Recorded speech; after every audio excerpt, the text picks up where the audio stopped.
ભારત સરકારના સાંસ્કૃતિક મંત્રાલય દ્વારા તારીખ 11 થી 16 માર્ચ સુધી રવિન્દ્ર ભવન સાહિત્ય અકાદમી દિલ્હી ખાતે વિશ્વના સૌથી મોટા રાષ્ટ્રીય સાહિત્ય ઉત્સવમાં ગુજરાત વિદ્યાપીઠના અને તેજગઢના રહેવાસી ડૉક્ટર રાજેશ રાઠવાને પણ રાષ્ટ્રીય સાહિત્ય ઉત્સવમાં આમંત્રિત કર્યા હતા અને તેઓ આમાં ધરાગીત સહિત આદિવાસી રાઠવી ભીલી ભાષામાં પોતાની કવિતાઓ હિન્દી ભાષામાં સંભળાવતા ઉપસ્થિત સાહિત્યકારો સૌ કોઈ મંત્રમુગ્ધ બન્યા હતા.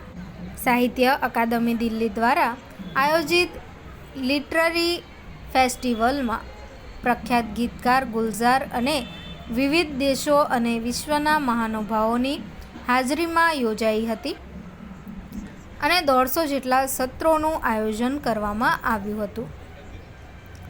બેઠકના સત્રમાં ગુજરાતના છોટાઉદેપુર જિલ્લાના આદિવાસી કવિ લેખક ડૉક્ટર રાજેશ રાઠવાએ વિવિધ પરંપરા અને સંસ્કૃતિના પર કવિતાઓ, વાર્તાઓ અને લેખો અને ઘણા નિબંધો લખ્યા છે. તેમને અત્યાર સુધી સાહિત્ય અકાદમી 6-7 વખત આમંત્રણ પણ આપવામાં આવ્યું છે. તો છોટાઉદેપુર જિલ્લાના આદિવાસી રાઠવી ભીલી ભાષાને આંતરરાષ્ટ્રીય સ્તર પર પહોંચાડવામાં તેમનો ફાળો રહ્યો છે.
मित्रों, अभी तक आपने पिठोरा समाचार यूट्यूब चैनल सब्सक्राइब नहीं की है तो कृपया सब्सक्राइब करें ताकि देश व दुनिया की हर खबर आपको मिलती रहे.